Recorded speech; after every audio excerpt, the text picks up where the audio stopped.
আসসালামু আলাইকুম।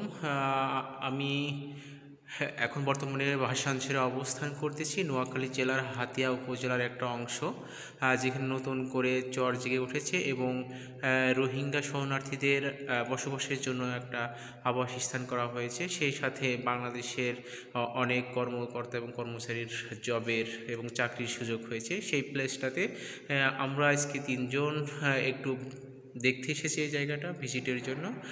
আমি আপনাদের সামনে এখন ভাষান্তরের একটা বাস্তব দৃশ্য এবং চাক্ষুষ নকশা আপনি দেখাচ্ছি, যেটার মাধ্যমে আপনি সহজেই বুঝতে পারবেন যে ভাষান্তরের টোটাল এরিয়াটা কতটুকু।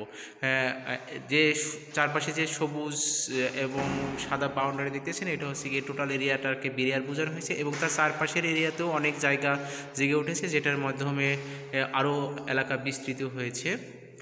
সবুজ যে লাল লাল জায়গাগুলো, এটার মাধ্যমে হচ্ছে গিয়ে বিল্ডিং এবং কনস্ট্রাকশনের জায়গা দেখানো হয়েছে এবং মাঝে যে নীল নীল জায়গাগুলো, এটার মাধ্যমে বোঝানো হয়েছে যে এই এলাকাতে হ্রদ বা পানির অবস্থান রয়েছে এবং মাঝ দিয়ে পূর্ব এবং পশ্চিম দিকে যে চিকন একটা নালা দেখা মতো হচ্ছে, এটা একটা হচ্ছে পানির ছড়া, যেটার ভিতরে এই আবাসিয়ন এলাকাতে যে পানি নিষ্কাশনটা হয়, সেই পানির ব্যবস্থাটা নিষ্কাশনের মাধ্যমে আবার নদীতে করা হয় ড্রেনেজের মাধ্যমে। এই দৃশ্যটা দেখা হয়েছে। আর এই যে এই পাশে যেটা দেখানো হয়েছে, এটার মাধ্যমে হচ্ছে গিয়ে সাগরের থেকে যে জাহাজগুলো এসে ভিড়বে, নৌ জেটি, সেই নৌ জেটির অবস্থানটা দেখানো হয়েছে। এই টোটাল ভাষাঞ্চলের একটা বাস্তব দৃশ্য।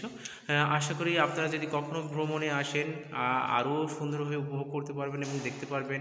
মনে হবে যে আমরা বাংলাদেশের ভিতরে একটা ছোট্ট ভূখণ্ড, যেখানে জাপান জার্মানির মতো ক্লিন একটা সিটি তৈরি করা হয়েছে। আসলে বসবাসের জন্য একটা উপযুক্ত জায়গা, যদি যোগাযোগ ব্যবস্থা আরও উন্নত করা হয়। ধন্যবাদ। আপনারা আসবেন, আমরা এসে দেখে গেলাম কয়েকবার। এখানেই শেষ করছি আজকের মতো। আল্লাহ হাফিজ।